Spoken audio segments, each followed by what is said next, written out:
तो राधे राधे। मैं माला प्रजापति हमारे यूट्यूब चैनल में सभी दर्शकों का स्वागत करती हूँ। आज मैं एक बहुत ही प्यारा चुटकुला नाच गीत गाने जा रही हूँ। अगर आप सभी को अच्छा लगे तो प्लीज लाइक करना, कमेंट करना और मेरे चैनल को सब्सक्राइब करना। घर छोड़ के बलामुआ करन नौकरी, घर छोड़ के बलामुआ करन नौकरी, करन नौकरी हो करन नौकरी, घर छोड़ के बलामुआ करन नौकरी, घर छोड़ के बलामुआ करन नौकरी।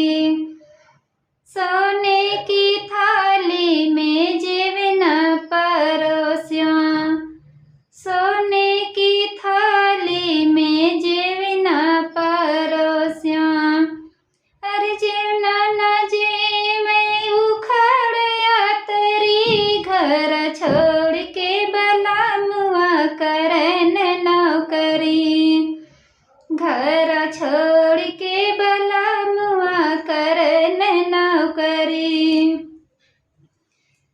लोटा गिलासी में गेड़ुआ भराया, लोटा गिलासी में गेड़ुआ भराया, अरे गेड़ुआ न घोटे उखड़या तरी, घर छोड़ के बलामुआ करन नौकरी, घर छोड़ के बलामुआ करन नौकरी।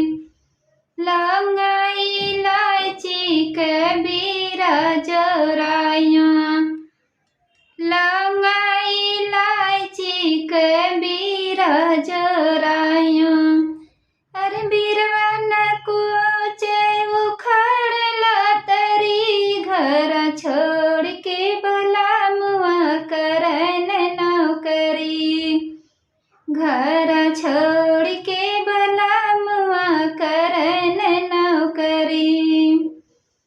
फूल हजारी कसेज लगाया, फूल हजारी कसेज लगाया,